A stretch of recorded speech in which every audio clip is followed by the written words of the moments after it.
I'm so excited to be showing you guys my favorites this month. For some reason, I just was really excited for my June favorites to happen.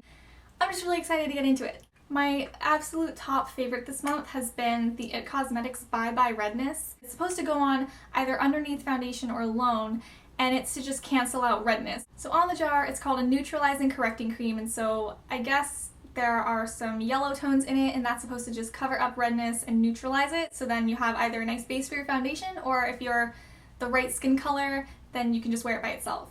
Unfortunately, there's only one shade, and so right now in the summer, I happen to be that exact shade, but in the winter, I definitely need to either mix this with a lighter foundation or wear foundation on top of it. I really liked using this with my Real Technique stippling brush, and so after I dab a little bit of the product on my face, I just take the stippling brush and I sort of pat it around and then buff it in using little circles.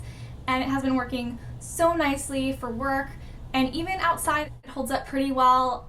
It's really humid here in the summer, so I can't say that anything would do a good job in this weather, but this has been holding up really nicely in the hot weather, and especially when I'm just at work and I'm just inside all day, it works so well. I'm so excited about it. And what I've been using underneath the Bye Bye Redness is the L'Oreal Paris Revitalift Miracle Blur Instant Skin Smoother in the oil-free little tube.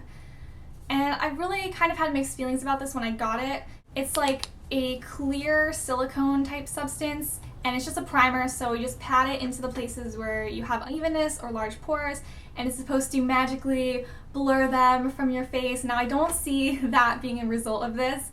I just think it makes a nice even texture for my makeup to go on. However, I do like to let this sit for quite a few minutes before putting makeup on it, because I found that it's so sort of slippery that I was having trouble getting my makeup to stick on top of it. I definitely see my makeup going on a lot smoother. I was having a lot of problems with my skin's texture this month. I'm hoping to try and clear up my skin in the next month or so, but in the meantime, this has been really useful. Next, I've had this little guy in my purse all month, the whole time.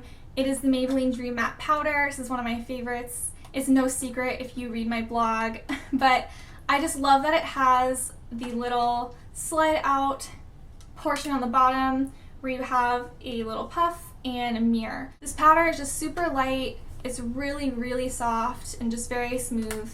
It can look a little thick if I use too much of it, so I just make sure to use a really fluffy brush and just pat it all over the face, and it is a beautiful powder. I found myself reaching for my Too Faced Shadow Insurance a lot this month. I think this is a really, really good primer. It's not super pigmented, so it doesn't really cover up any discoloration or any veins or anything on the eye area, but it does do a really good job providing something for the eyeshadow to stick to if you're using powder eyeshadow. And if you let it dry, it definitely is a good base for cream shadows as well.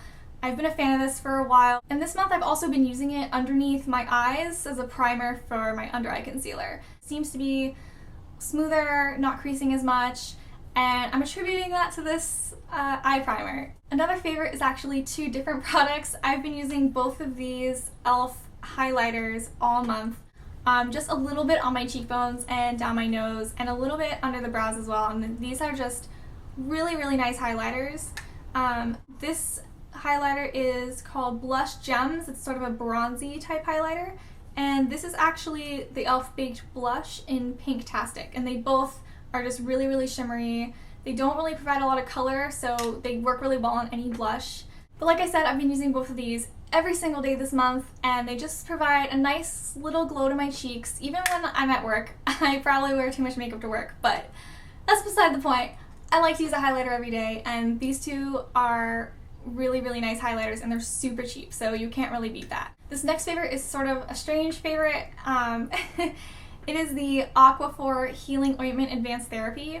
And so I got this after I got my tattoo, actually. And once I stopped using it on my tattoo, I started using it on my lips as a lip balm. And this is actually the most amazing nighttime lip balm I've used in such a long time. It is sort of like Vaseline, but a little bit more, they're a little bit thinner, easier to get out of a tube. You know, like the Vaseline is the big thick tub and you just, have to dig in there. I've also used this either over or under lipsticks, and it's just so moisturizing, and I have to say I'm probably going to keep buying this just as a lip balm, even though I don't even have it for its intended purpose anymore.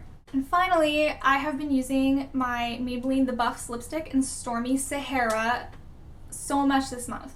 It is just a nude sort of pink color, and It's just fantastic for my coloring, and even though my lips are really pigmented naturally, this color complements them so well.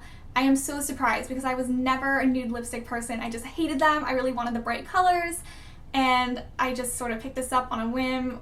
If you've seen my CVS haul, you will remember this. It's perfect for just day-to-day or going to work especially.